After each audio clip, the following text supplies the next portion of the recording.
Bulgy is a double-decker bus and is seen driving along the road, taking passengers to the stations for the engines to pick up.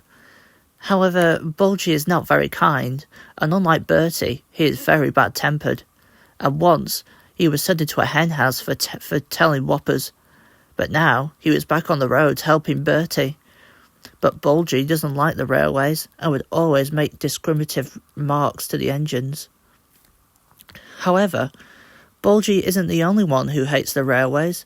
George the steamroller does as well. He is always grumpy and is always loud. One day, Bulgy was driving along the road when he had to wait at a crossing for Edward to pass by.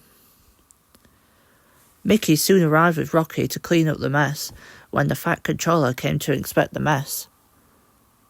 The next day, Toby was heading to collect the workmen and take them to the quarry. Then he saw something up ahead. As Gordon continued on the main line, he was pulling the express and was thinking about what Bertie had said. Luckily, nobody got hurt and the coaches stayed on the rails, but Gordon, feeling bruised and confused, laid on his side in the field where James had his accident.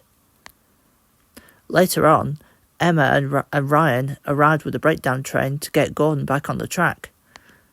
But little did Gordon know, there were 2 vehicles watching him.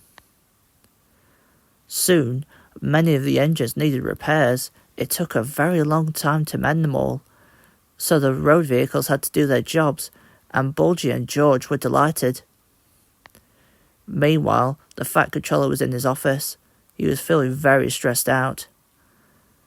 So Bulgy and George were forced to do the engine's jobs until they returned to service, and needless to say, they didn't enjoy it one bit. And when the engines they caused to crash returned to service, they were happy to be back with their jobs. Bulgy and George still hate railways, and now they know never to sabotage them ever again.